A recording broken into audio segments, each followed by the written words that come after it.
जगाधरी की अनाज मंडी में आयोजित गौरवशाली रैली को देश के रक्षा मंत्री राजनाथ सिंह ने किया संबोधित। सुनिए क्या कहा। पहले तो एक उम्मीद से आपने सरकार बनाई थी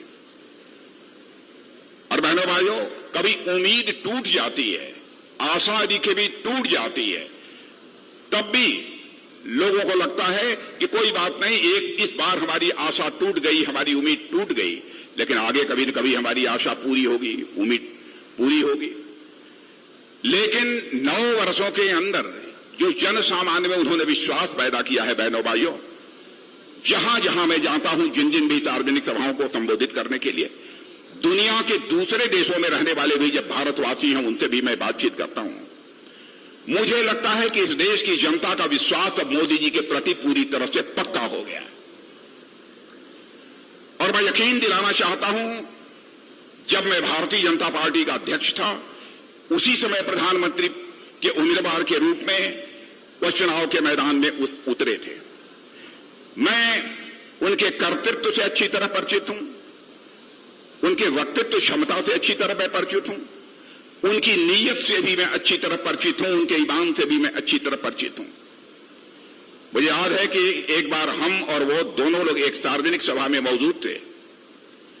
उस समय उन्होंने कहा, एक बात कही थी, तो मुझे लगा कि बात तो बहुत बड़ी बोल गई इन्होंने, लेकिन वह बात पूरी हो पाएगी नहीं हो पाएगी, या तो समय के गर्भ में छिपा हुआ है।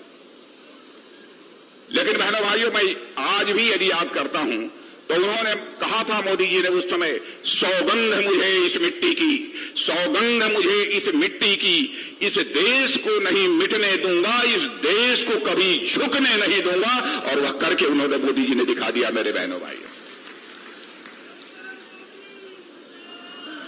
इसीलिए मैं कह सकता हूं कि जो भी जन सामान्य में उन्होंने विश्वास पैदा किया है, जो कहा था उसे करके उन्होंने दिखाया है।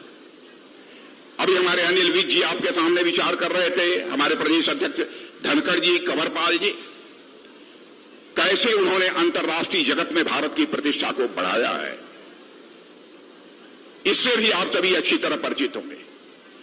पहले बहनों भाइयों, दुनिया के मंचों पर भारत कुछ बोलता था तो भारत की बातों को लोग गंभीरतापूर्वक नहीं लेते थे, कहते थे भारत तो एक कमजोर देश है, गरीबों का देश है।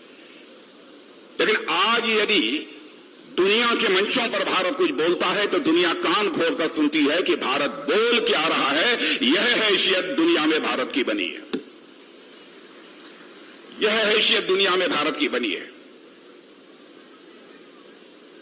और आज मैं यह भी आपको याद दिलाना चाहता हूं कि एक बहुत वित्तीय फर्म, फाइनेंशियल फर्म थी, उसने 2013 में कहा था कि भारत अपने गरीबी के अथवा आर्थिक तंगी के संकट से कभी उबर नहीं पाएगा, हमको ऐसी उम्मीद नहीं दिखाई देती है। उसने दुनिया के कुछ देशों का नाम लिया था और उन देशों के बारे में यह कहा था कि इन देशों की अर्थव्यवस्था यानी माली हालत यह लड़खड़ा रही है, कब टूट जाए, कब बिखर जाए, उसके बारे में कुछ कहा नहीं जा सकता। ऐसे देशों को ध्यान में रखते हुए एक नाम उसने दिया था, फ्रेजाइल 5, यानी जिनकी आर्थिक स्थिति कभी भी लड़खड़ा सकती है, कभी भी समाप्त हो सकती है, ऐसा कहा था। उस फर्म का नाम है मॉर्गन स्टैनले। यह फाइनेंशियल फर्म है। आज वह फाइनेंशियल फर्म कहती है कि भारत अब तो जो 2013 में देश की आर्थिक हालत के मामले में जो दुनिया में 11वें स्थान पर खड़ा था, आज वह जंप लेकर 5वें स्थान पर आ गया है। लेकिन मॉर्गन स्टैनले की यह फर्म यह कहती है कि भाई इस संभावना को भी नकारा नहीं जा सकता कि 2027 आते आते यानी ठीक 4 वर्ष के बाद हमारा यह हमारा भारत दुनिया के टॉप 3 अर्थव्यवस्थाओं में आकर खड़ा हो जाएगा। बहनों भाइयों, यह बात मानी जानी एक फर्म है, मॉर्गन स्टैनले फाइनेंशियल फर्म, उन्होंने कहा है। भारत की हैसियत इस तरीके से दुनिया में बढ़ रही है। भारत के बारे में धारणा थी, भारत एक कमजोर भारत है, जो चाहे सो आंख दिखा दे। सब तो सब हमारा पड़ोसी देश पाकिस्तान भी था। जब होता था तब भारत को आंख दिखा देता था। और मैं भारत का गृह मंत्री था। बहनों भाइयों, बड़ी दर्दनाक घटना हो गई।